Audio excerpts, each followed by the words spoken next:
Hey there, everyone. So, I wanted to share this particular document because it actually mentions me by name, talking about the tech bros, right? So, I figured it would be a good time to reopen discussion about my video about where did tech bros get their ideas from, right? Now, I will say there are some things in this video that I wish I did better. I think the Noam Chomsky part, which I've discussed before, I definitely could have done better. I have issues with Noam Chomsky, for sure. It's not like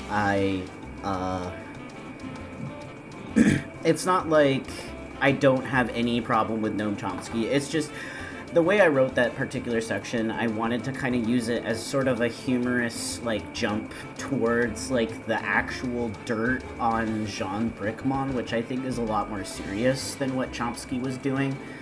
So, now I have my own gripes with Chomsky, but I'm gonna need a lot of time to kind of, like, materialize my ideas on him. I have some very interesting ideas on him, but, I haven't, like, materialized them into words adequately yet. I really need time to kind of formulate my ideas on him. So, with that out of the way, you know, I wanted to point out, you know, in response to this person, you know, mentioning my video, response to his grievances of Guattari's apparent dismissal within CCRU circles with our use in discussions of Guattari's concepts throughout the post, right? And now I'm gonna just admit something. I did not read the entirety of this post. And the reason why I didn't read the entirety of this post is if we go into reader view, right, we can see that the length of this read out loud is from 246 minutes to 312 minutes. So, basically, 4 to 5 hours. I ain't got fucking mental capacity to read all that shit, right? I actually looked at how many, how many words there were. There were over 41,000 words in this. Look at this shit. Look. Okay, get out of the way. Look at this shit. Look at this.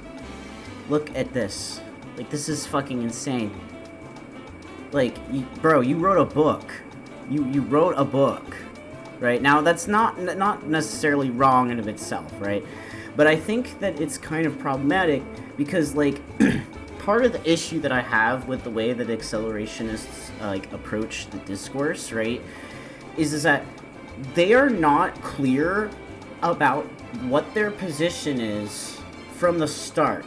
Right? Now, when I write my videos, right, you know, I don't expect the thesis to be explained early on like I'm a fucking, you know, 5-year-old who needs keys jingled in front of my face, right? That's not the problem, right? The problem is that, like, this doesn't explain anything about what your political ideology is, right? And you are telling us to sift through 40,000 words of this, and this is not light reading, this is not fucking, like, this is some pretty heavy reading, right?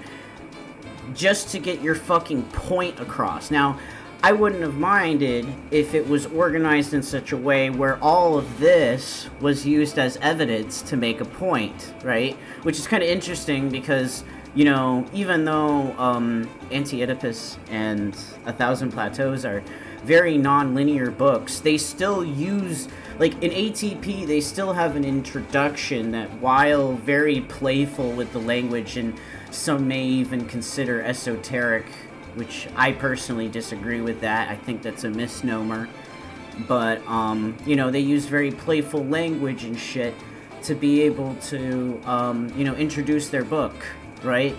And even though the book is very non-linear and you can do whatever you want with it, it's still clear from the beginning what they're essentially constructing, even though it's kind of vague. You know, this doesn't tell me fucking shit, right? Effective accelerationism is still very much in its infancy and developing. That doesn't tell me anything. I envision myself continuing to develop effective accelerationism and will continue to post here. That doesn't tell me anything, which I have hastily mentioned or not discussed at all, such as Laurel's non-philosophy, Badao, oh my god, I can't pronounce words, transitory ontology, Negaristani's, neo-rationalism, blah blah blah. Like, this guy is trying to show off. He's not saying anything. He doesn't even know. I don't even think this guy knows what effective accelerationism is. And part of the reason why is because my video doesn't actually discuss effective accelerationism. It discusses effective accelerationism with an E, right? And I know that sounds like a minor thing, right? But effective accelerationism is referring to, its influence from the effective altruism movement, right? It's basically those things put together, right? But what this person is describing is more based around psychological affects, which is, I'll be frank, something that I doubt that the majority of people who call themselves accelerationists can actually explain to you what it is, right? Like, these people don't understand, like, very basic psychological concepts, and they're reading this shit. They're not like reading it to fully understand it. They're reading it to be like, whoa, this guy knows his shit. Look at this.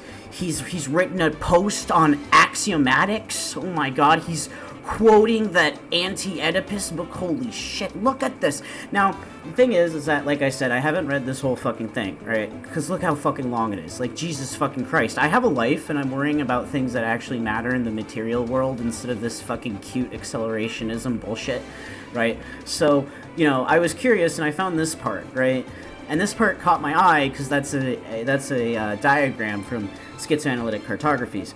Now, I will be the first one to admit that, I have not gone into much detail about analyzing the depth of the four functors in schizoanalytic cartographies yet, right? And a major reason why this is because I consider myself more a historian. I'm more interested in his more directly political work. I don't have the semiotic or linguistic background to really be able to fully understand the discourse that he's engaging in. And I just want to, I guess what I'm trying to say is I just want to present, like, a more accurate way of, like, actually understanding those ideas. I feel like I'm not ready for it yet, right? And, I'm also dealing with the fact that not only is my life on fire, but I also deal with having significant cognitive disabilities, which make it hard for me to read and to concentrate and to put things to paper.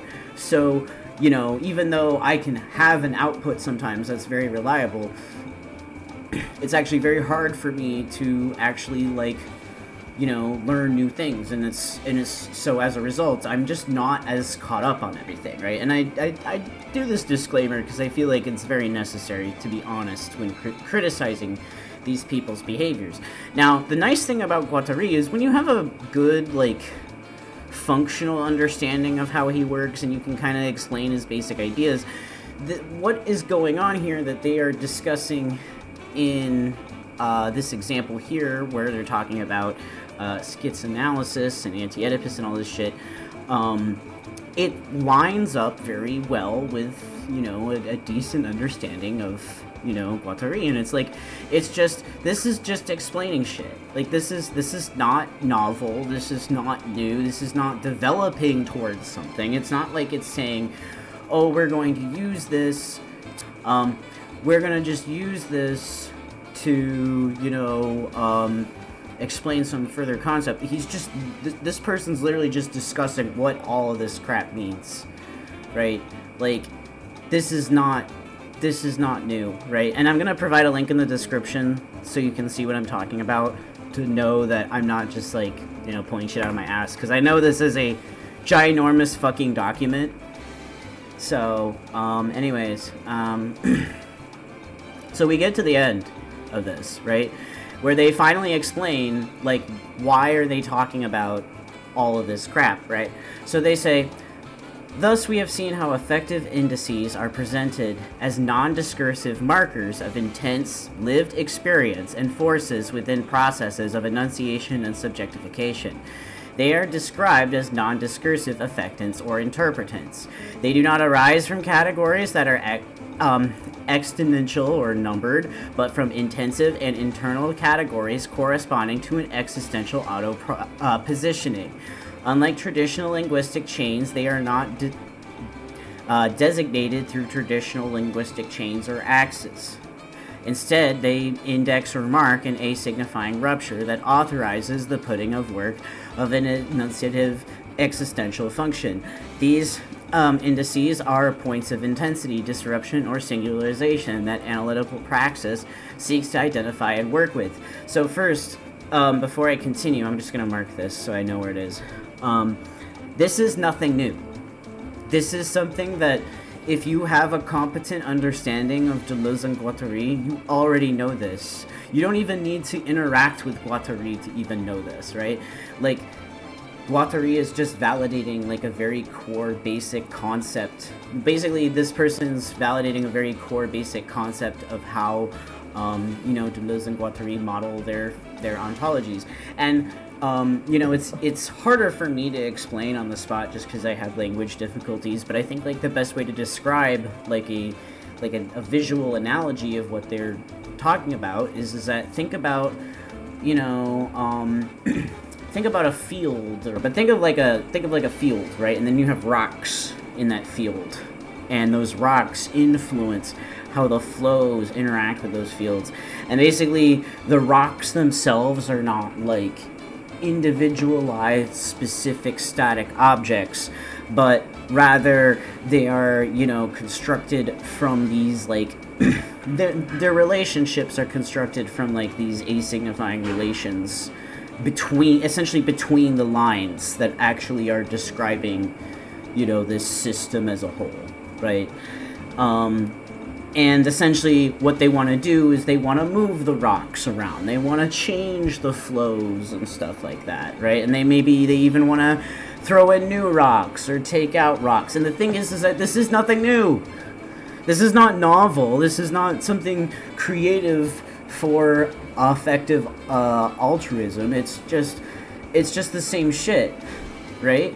So let's continue reading. Detecting insisted singularities. What insists, refuses dominant evidence, puts itself into a contrary position, is essentially detecting affective indices. The vital strategy of affective accelerationism operates within the terrain shaped by teleoplexic prices and the representational landscape, seeking points of leverage and intensity. And you can see just from hearing this just how dense this fucking language is. But then when you think of the model that I presented with like the field and the rocks, it's really not that hard to understand what's actually going on here. They're just using a bunch of fucking fancy language to make it sound a lot more complicated than it actually fucking is, right? These points of intensity align with where affective indices can be located and intervened upon through praxis. Affective indices are key markers within the emerging convergence between affect and representation, where affective accelerationism finds its outside. Maybe I'm misunderstanding, but I don't understand how if you're, what you're attempting to do is to identify these indices, right? I don't understand how that doesn't just impose a new regime of signs onto, it doesn't that defeat the purpose of what you're trying to do? Because this kind of goes back to my initial critique from that video where accelerationism isn't about some, telos about where we're headed or whatever. It's about, it's really about trying to, push as much power to the top, right? Because I see here, you see this as a process of, I need to identify the signs and figure out what we need to do, right? And it's just like, you're just imposing a new set of structures. You're just imposing a new set of things, right? And this is kind of like part of the problem that I was trying to highlight in my video, right? Regarding, why it's not just good enough to read a little bit of Guattari and say, like, I understand what this guy is saying, right? You should actually try to understand, like, a larger constellation of his body of work. And, like, ignoring that body of work is, problematic, and it leads to problems in, your literature, right? So, like, now here's the thing, right? We all know, and I'm just going to make this call-out post right now. I don't know about Nick Land so much. I think he has a more comprehensive understanding of these authors than a lot of these, like, fucking LARPers. But we all know that most of these people who are calling themselves accelerationists and writing their fucking 40K fucking blog posts on this shit, right? We all fucking know that they're quote mining, okay? We all know that you're quote mining. We all know that you're just taking bits and pieces. And this is kind of an inherent problem in Deleuze and Guattari. You know, Guattari actively encourages this kind of approach to his work where it's like, you know, you should take what you think is useful and what matters to you, right? And part of the problem with this is that this can lead to like a sort of alienation that, you know, allows this work to be used in, you know, contexts that, you know, other people like me may not, you know, personally like, right? We might have a fucking problem with you guys, right? And, you know, the way I look at this and reconcile it is I recognize that, you know, Deleuze and Guattari are not telling me what I should be doing. They're just telling me how things work. They're telling me that things are weapons rather than just, you know, hopes and dreams and fears and all that shit, that I can do things that I can change my life with. And I think anybody who reads Deleuze and Guattari is going to understand that. But we don't need to codify these things into particular indices or key markers in order to accomplish that change.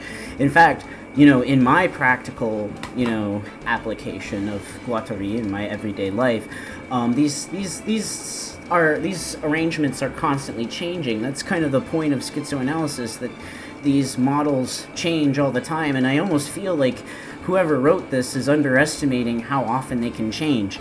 You know, I wrote that video about being disabled and using a cane, and a big part of that was talking about how something you wouldn't think that would change your entire outlook on life can do that, and in ways that you would have never expected, right?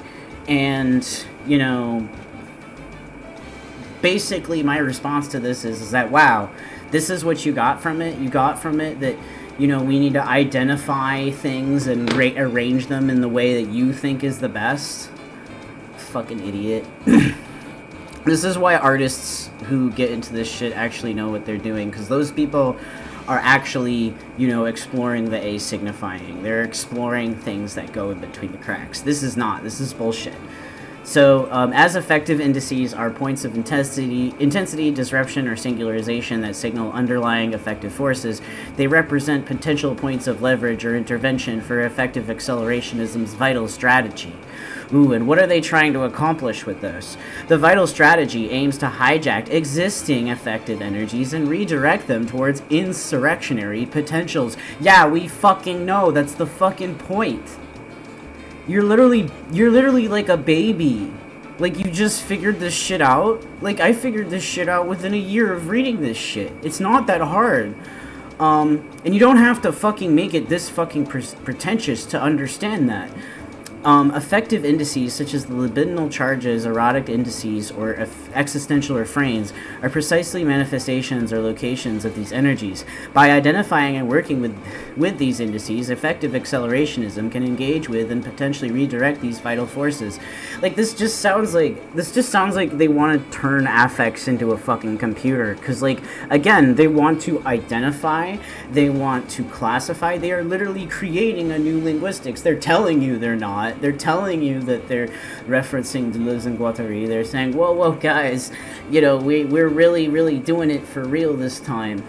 And I guess this is what happens when your movement is based on somebody pretending to be schizophrenic by taking a shit ton of meth, instead of, like, actually being a movement run by schizophrenics and being based within, you know, the discourse of schizophrenia, which admittedly has been a problem since Anti-Oedipus's publication. And it's really unfortunate that people like this person still cannot understand the importance of the discourse of schizophrenia and all this other stuff that Guattari was involved in the discussion, and doesn't even understand the nature of my critique. Like, you can continue to quote schizoanalytic cartographies like this all fucking day if you want. It's not going to make you demonstrate that you actually understand what his point is, and you clearly don't, because your entire model is literally based on trying to fucking